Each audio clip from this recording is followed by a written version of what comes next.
What's going on, y'all? Thanks for checking in with Callie. Please like, subscribe if you haven't. So where we are now with the Clippers, there's another trade proposal out there for the Clippers, and it's pretty much, servicing the net. You can pretty much kind of like find it anywhere as long as you Google it. But reading a few sources and calling up a few of my sources as well. And where we are now is a 4-team trade proposal.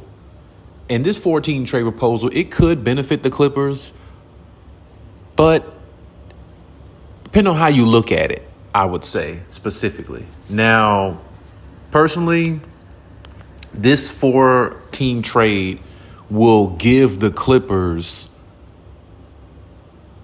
Phoenix Suns Bradley Beal, and they will basically have to give away Norman Powell in a 4-team trade.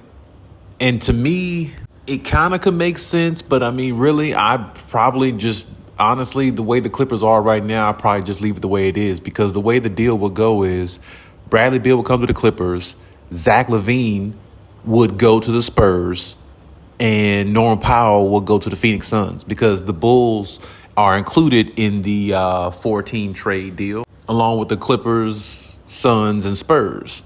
So if you do the 4-team trade deal, you don't really have to worry about salvaging any picks, which, Clippers really don't have much of anything to salvage when it comes to that area, or to give away when it comes to that area, I should say. But either way, the 4-team trade deal would really benefit who in this situation more? Honestly, if you look at us losing Norman Powell, to me, that's championship experience. That's somebody who can come off the bench and give the Clippers more diversity in regards to scoring. He can give the Clippers more offensive firepower, balance coming off the bench rather than just being very top heavy. Now, Bradley Beal, he has been an all-star in his career. He has led the league in scoring a couple of years. But I mean, the biggest thing with him is not only injuries, but he's one of those type players to me that doesn't really come up big in big moments, or at least I haven't really noticed him coming up big in big moments throughout his career. Well, I'll take that back. Maybe in the beginning when him and John Wall was together, there were some moments there. But I mean, honestly, I don't look at Bradley Beal as the type of guy that can get you over the hump. I really don't, because if he's not helping Phoenix get over the hump with the talent they have with Kevin Durant and Devin Booker, I mean, I don't really see how he's going to benefit the Clippers specifically, not more than Norman Powell could. Because even though Norman Powell is a little bit older, I think they're around about the same age maybe, but you could look at Norman Powell a little bit older because it seemed like he's been in the league longer. It just seems that way. He still adds more value to the Clippers. And plus, he's already built with the chemistry and the camaraderie with the team. He's already, acclimated well with the team. And plus, he's a teammate of Kawhi Leonard's from the past on the Toronto Raptors, where he won a championship with Kawhi. So, I mean, the more championship experience you have on a team, the better you are. I don't really believe adding Bradley Beal really would make much difference for the Clippers. Now, Bradley Beal maybe about 5-6 seasons ago, 5-6 years ago, maybe that Bradley Beal will add a little bit more value, I would say, to the Clippers and what they're trying to accomplish. Maybe. But even then, it's hard to say, because I never really saw high basketball IQ in Bradley Beal. And I mean that in the regards of winning championships or being a winning type player, the type of player you need on your team that can help you win. He just doesn't really strike me as that type player. He never really has.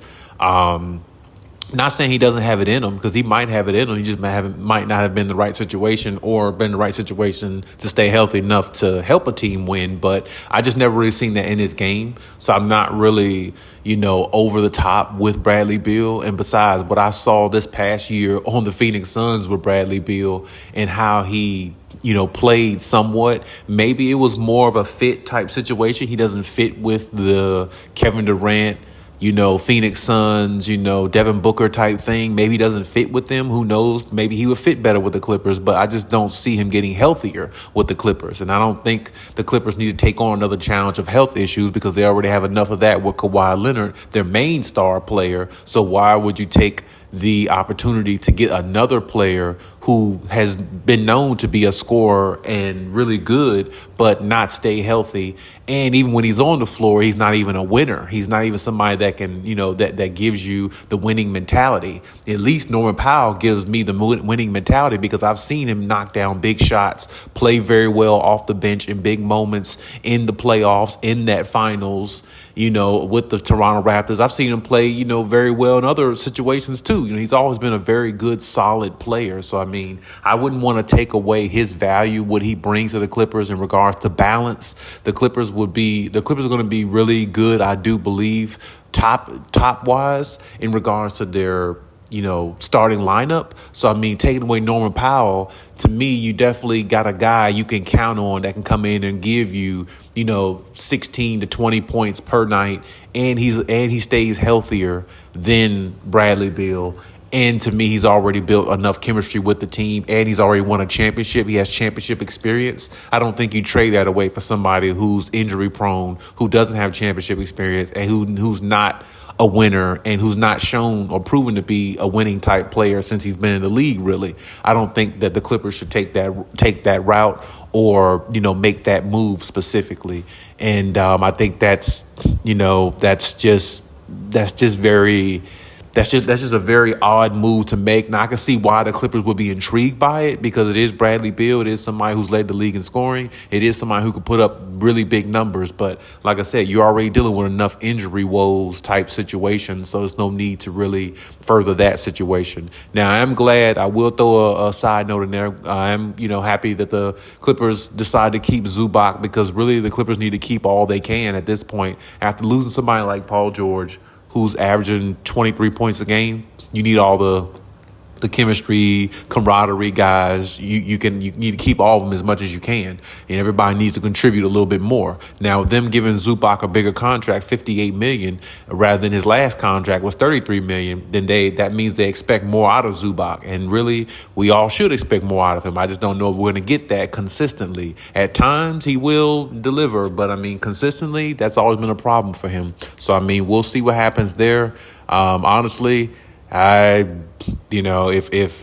if the Houston Rockets were able to or was willing to give up that guy Sengun, their center, I definitely would trade him for Zubac if they were able to. There were some talks, maybe about him this offseason, but I think they were just talks, of course. I think they really believe in that guy, but he seems to be really good, but at some point, the Clippers might have to look elsewhere if Zubac is not going to be more consistent in what they're trying to get out of him and what they need him to give to the Clippers to be, the type of team that they want them to be. So we'll see what happens there. But either way, this 4-team trade proposal, you can just let me know what you think about it. Leave any comments about the situation.